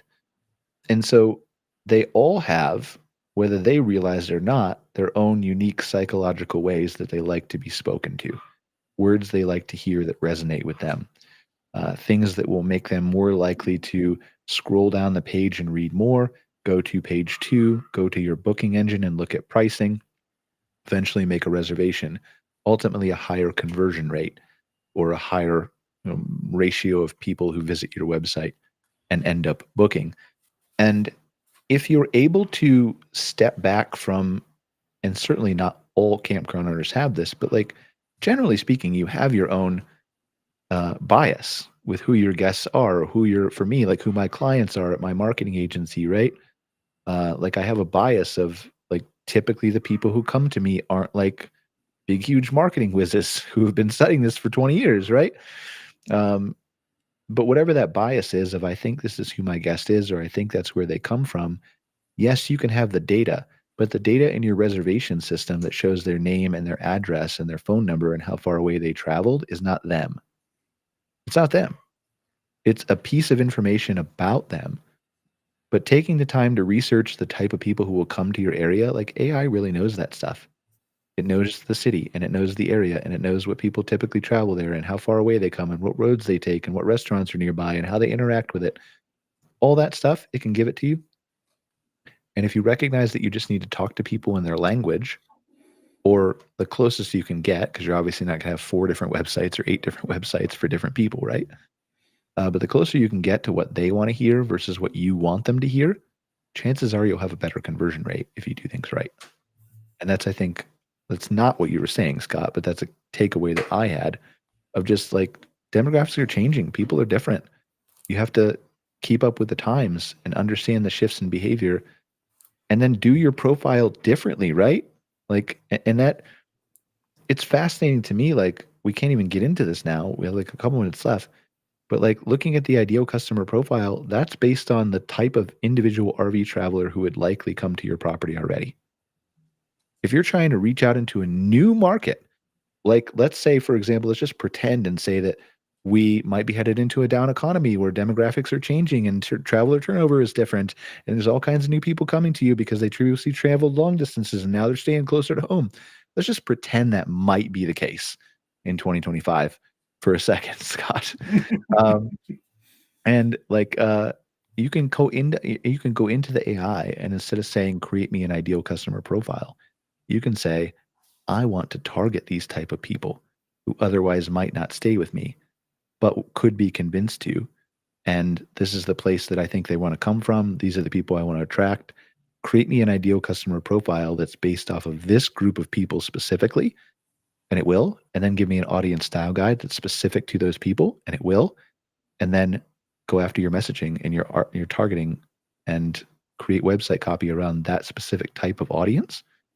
Like you should have different copy on your homepage than you have on your vacation rental page, than you have on your RV sites page, than you have on your monthly page, than you have on your, because it's a different type of audience. Like, and previously that was impossible almost, but now it's not with AI. So I'm excited to dive into the KOA clamping report. I think we'll have lots of time for that. We'll have some time to talk about what we're going to talk about this week, next week as well, I think. We'll just put that back in our thing, which was what was it, the soft versus hard data? Yeah. I'm super interested in that conversation. I think that's I know I geek out on this stuff, but it also, to me, demonstrates to the person out there who's looking at data and looking at information. It's like which ones should you really pay attention to? We talked about that a little bit a few weeks ago, but this conversation I'm really looking forward to. I feel like there's a lot we can dig into with that. Yeah, I mean, I think there's a lot we can dig into that. Like it's understanding, because all we hear constantly in at least all I hear from a lot of people is like, well, gas prices are down. That's all that matters to RVers. Are you sure? Like it's one thing that matters. But are you sure that that's the only thing that you possibly should pay attention to that's going to impact your summer or not? Like, right? It's more than that. In fact, I recall the guy who originally started the company, Statistical Surveys, that monitors the registrations, and he told me, I don't know, 10, 15 years ago, before he retired, he said that they don't see a significant change in RV registrations based on gas prices. He said there's other factors at play. There sure is. There's a 11.9% negative factor that we'll talk about maybe next week too. Right. Well, you can touch on that briefly. That's a quick topic, so talk about that real quick. Yeah, according to SSI this past week, registrations are down 11.9%, 12% for this month compared to last year, and that tells me that there's a lot of tentative consumers out there right now. That means that there's a lot less people this year registering their RVs for use this year. That maybe they're holding off, or maybe they're not going to do it at all. Either way, it's one of those indicators that let's keep watching this. Let's keep monitoring. That's a hard number. Yeah. And that's real. I've seen their data sets, by the way. They won't give them to me, but they let me see them. So it's it's something we need to keep track of, because that's a substantial drop. And we can't say it was gas prices, because gas prices went down this last month. So obviously these other factors are impacting this a lot, and it's an area that we're gonna dig into a little bit more. But yeah, that figure to me is one to pay attention to. It's of note, and because I think it was 7% drop last month. So that's 6.5%. Yeah, I think something like that. So yeah, you're looking at 18 or 19% drop, in, cumulative over 2 months. I don't know if we'll get there, but I'm going to try to do this real quick and let it think about this. So think about this information, specifically retail registrations, and tell me what you think the percentage correlation is to overall people traveling in an RV this year. Will there be a percentage drop? Use your best guess. Give me an answer and tell me why. So I'm putting this into the AI, and then I'm giving it the SSI article. I'm putting it into the $200 a month thinking AI, and I want to see if it'll give me an answer. So while we wait on that, and before we wrap up, Lisa, you want to share my screen real quick? We'll just have a little bit of fun with Bob and Lake Ellis Campground. So I put the same prompt in to write me a social media post about Ellis Lake Campground in Kansas.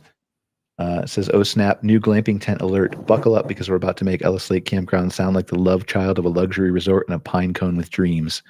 You want people to feel the rustic romance and the I slept in nature but didn't suffer energy." So the social media post it wrote was, "New glamping tent just dropped. Yes, we've officially leveled up your camping game. You love the idea of camping, but also love beds that aren't inflatable, lights that don't require headlamps, and not waking up next to a beetle with commitment issues. Welcome to your new obsession, our fully loaded glamping tent. Real bed, like an actual mattress, not mystery foam on the ground." So many cabins with that still. Cozy lighting for your late night novel or snack raid. Private outdoor space for peak stargazing and dramatic journal entries. Stylish as fuck or AF interiors that say I'm outdoorsy but in a Pinterest way. 100% fewer raccoons trying to steal your socks at 3 a.m. Nature vibes, check. Comfort, double check. Insta-worthy, please. This tent practically has its own filter. Come stay where adventure meets ambiance and s'mores taste better under fairy lights.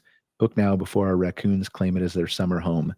Insert booking link here, etc. So that's not bad either. Like if you could actually cultivate a brand like that, I think that would have like a little bit of sass that people would like. What was the chef from Soup Nazi from Seinfeld? Oh yeah. Like you can cultivate a brand out of anything. Okay, so here's the answer, and then we'll go. Based on these retail registration declines, I would estimate around a 5 to 10% drop in overall people traveling in an RV this year compared to last year, with my best guess landing near the middle of that range, say 7 to 8%. What do you think? I'd say that is well within the range of what's likely, unless something else changes. Yeah, that's a pretty big number. It is. It's again, macro data, right? Not micro, macro. Correct. But still something to pay attention to. And the why is new registrations as a leading indicator. Existing owners still travel. Economic and market factors, and putting it all together is given that new registrations are down roughly 10 to 12% in many key RV segments, but existing owners likely remain active. We'd expect an overall decline in RV travel, just not quite as steep as new registration drops. And 5 to 10% decline in total RV travelers is a reasonable ballpark, with 7 to 8% being a good middle estimate. Got to prep for this stuff, guys. Again, hopefully it never happens, but this is the data we're seeing. Yeah, it's from ChatGPT, but like our boy Scott here says it's kind of pretty much accurate. So you gotta trust it. He knows what he's talking about. All right, let's wrap up our episode. I think we're done. I'm glad you found your dog, Scott. We didn't get to talk about what we wanted today, but next week we're going to talk about some of the stuff that you want to talk about, hard and soft data. We'll cover the North American Camping Report, and we're going to talk about flying cars. Awesome. That's what I'm looking forward to right there. It's going to be interesting because China just approved its first two that were like they're in the air right now in China. There are 5 companies in the U.S. that have these built that are just waiting on FAA approval. But I'm going to give you like a secret real estate tip that'll make you like a billionaire if you are willing to invest in some of these things and think about the future. I'm talking about less than 10 years away. This stuff's coming. So I'll have that conversation next week too. Thank you, Scott. It was wonderful to talk to you as always. Thank you. Well, no, forget. I'm not going to say thank you to Greg. He's not even here. We'll see you later, guys. Thanks for joining us. All right, take care. Bye. All right.